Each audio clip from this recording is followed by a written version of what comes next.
From the CyberHub bunker and studio, you're tuning in to the CyberHub Podcast. And now for your host and CISO, James Azar.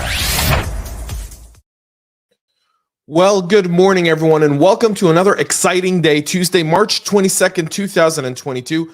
The world of cyber has flipped. It's flipped. I've been saying it for a month now, a little over a month, but the game has changed.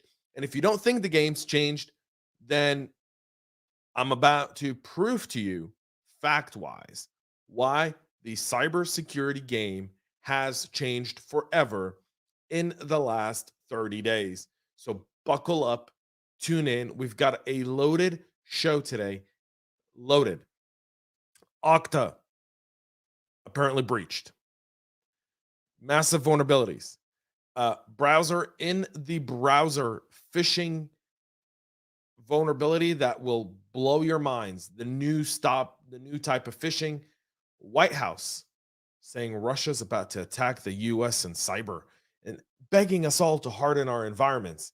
And the Russia-Ukraine war is fought beyond the battlefield. It's more than guns. It's more than tanks. It's more than aircraft missiles. It's in the cyber realm. And there's some superiority there that's not Russian-based. We'll talk about all that and more on today's show. So let's get right into it. But before we do that, shout out to KnowBe4 for their support of our program this morning. Without their support, this show would not be possible. CyberHubPodcast.com. Go and check it out. You can find all of our latest content there. Let's get to some shout outs this morning. So, Eddie, good morning to you. Good morning to Kirby. Good morning to Robert. Mr. Hurley, top of the morning. Marcia, good morning. Anna Lynn, happy Tuesday. Mr. McQuiggan, good morning and coffee cup cheers. And yes, LinkedIn is glitching. LinkedIn, StreamYard don't really get along. I don't know what the deal is, but we might be looking at having to replace that. Mr. Tyler, good morning to you as well. And Liz, good morning as well. Thank you all for being here. Let's, before we do that, before we get into today's show, a lovely, beautiful, amazing, awesomely smooth double espresso. That's my drink this morning, whatever you're drinking, whether it be your Tim Hortons or whatever else. Coffee cup cheers. All right, let's get into what is shaking everyone as of last night and this morning. Microsoft has launched an investigation after a hacker group claimed to have stolen the source code of some of the tech giant's products. The group named Lapsus made the claims. The gang also took credit for the attacks on NVIDIA, Samsung, Vodafone, and Ubisoft, where all of the victims have confirmed a data breach.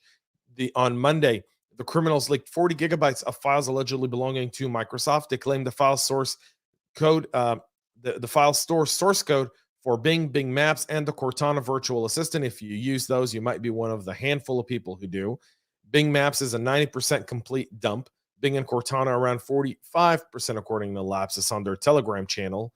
Microsoft said they're aware of the claim and are investigating. Lapsus also claimed that they've targeted LGE and Okta.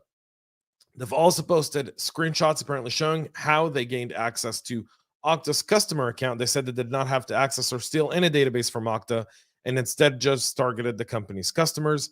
Okta says it has hundreds of millions of users on its platform.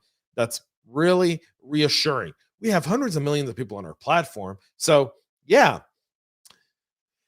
not a very smart answer. The $6 billion company with over 5,000 employees across the world is one of the premier identity and access management solutions.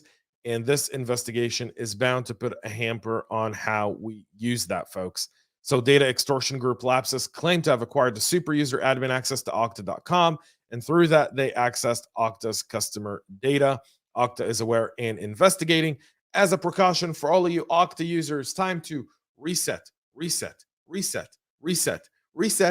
Two-factor authentication through an app only, please. You can use Okta Verify, or you could use just Google Authenticator or any other app. Don't use SMS, whatever it is, or use a FIDO key if you have those in your organization. That'll be really, really helpful. This has been ongoing since January of this year, folks. So we're looking at a 3-month time period.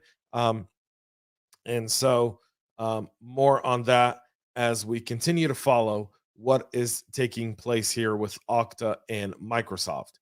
A high severity UEFI vulnerability has been patched in the Dell Enterprise laptop. So on March 10, Dell announced patches for 5 SMM vulnerabilities in the UEFI, the successor of the BIOS firmware interface, of 45 defense models, including multiple Alienware, Inspiron, and Vostro laptop models. These are all tracked to CVE 2022 24415, 24416, 24419, 24420, and 24421. CVSS score of 8.2. And the high security bugs are described as improper input validation issues that could allow a local authenticated attacker to execute arbitrary code. There's now a patch for this, so make sure you are updating these devices. New browser in the browser attack is making phishing nearly undetectable.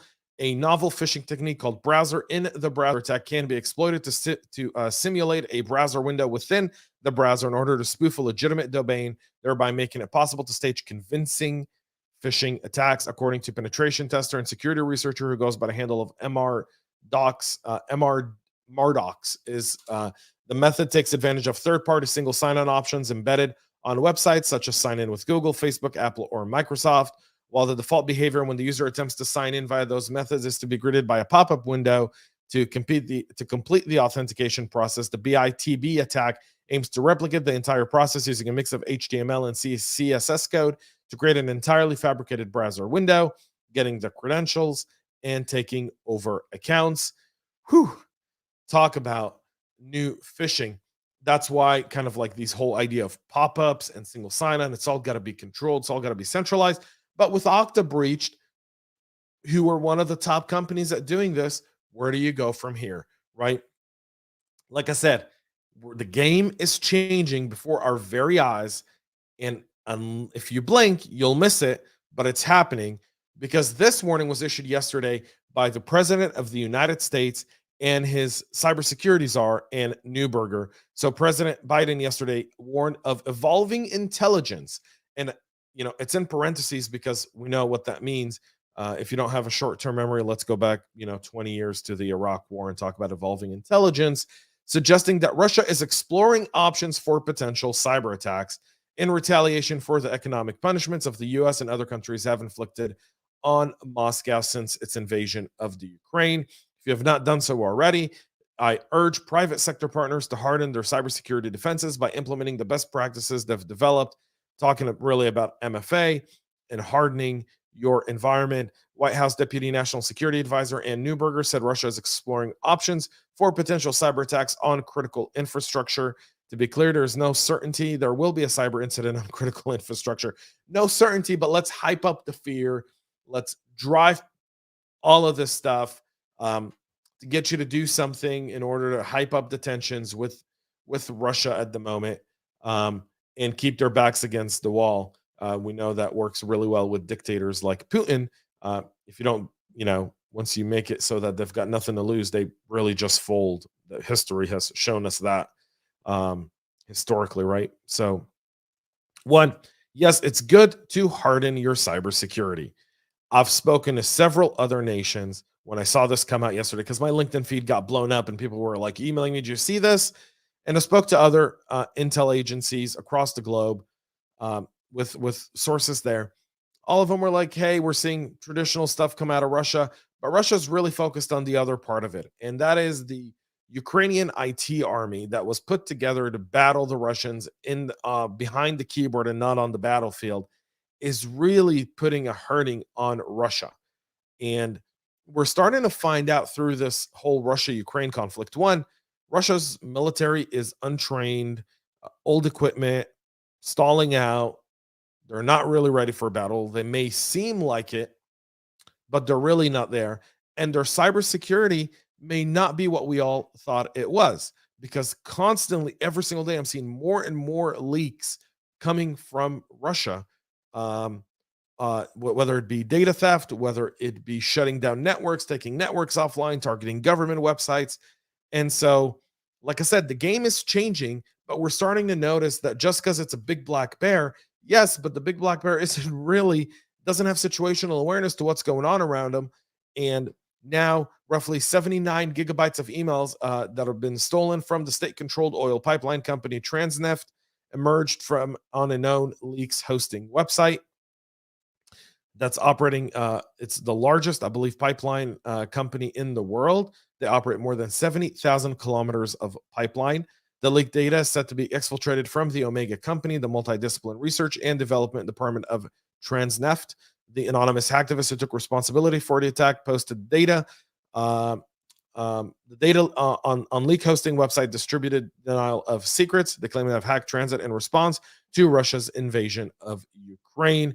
That reflect some of the most recent activity associated with the account. Some of the messages include information related to sanctions that the US and the EU have announced against Russia. The data set was released to build up in the buildup and in the midst and the aftermath of the cyber warfare that's going on between Russia and Ukraine that's escalating across different parts of the world. And we're seeing that continue to take place. So the game is changing. Russia's back's against the wall. Could they launch a cyber attack on US critical infrastructure? They could, because technically we've said if you attack critical infrastructure, it's almost a declaration of war. So could they be trying to drag the US into this? They could be. Should we fall for it? No. Should we be easy targets? No. Harden your environments? Absolutely. But take it all with a grain of salt. The evolving intelligence is this warning was only issued to the US critical infrastructure. But if Russia really wanted to exert pain and pressure, they wouldn't attack the US. We're far and away from this conflict. They would be looking at Russia. They would be looking at the EU. So we'd look at Germany, the UK, Poland, countries that are rearming and supplying the Ukrainians with so much more. They wouldn't be targeting the US. Again, I think we've got to be mindful of that because there's a lot of stuff going on around Russia and Ukraine. A lot of it. One, Russian people are not guilty of what their leadership does. Let's start off with that. Number two, the Ukraine is a victim of serious aggression and the world is silent yet again. All those could be true, but the fact is that Ukraine is pounding the Russians in cyber realm, pounding them. I mean, just an attack, data leak after another, after another, after another, after another, after another. And all of that means one thing. This battle is trying to be won through disinformation and misinformation. So get multiple sources, educate yourself, understand the type of attacks that are going out there. If your threat intel company isn't giving it to you, find someone else who is. Because the threat intel right now is gold. It's gold. It really is gold, folks, and really worth a while. So with the Okta breach, two-factor authentication, reset all passwords, reset all admin passwords. That's really, really important within Okta, okay? Make sure everyone's using MFA through either the Okta Verify app or Google or any other app or a FIDO key. Do not use SMS verification, please. Whatever you do, don't do that, okay? And finally, patch. Security starts at the very, very basics. It's not the sexy new tool that we get, but it's the basics of what we do with how we enforce and operationalize our policies and procedures within our organization. So start there. Folks, that's it for us here today. We'll be back with a lot more tomorrow, covering all the latest. Hopefully it won't be as crazy as the last 24 hours have been, but something tells me we're just about to get crazier. Until then, have a great rest of your day. Enjoy your coffee. Enjoy your Tuesday. And most importantly, stay cyber safe. We love feedback, so make sure to connect with us on social media and subscribe to our podcast on your favorite podcast listening platform.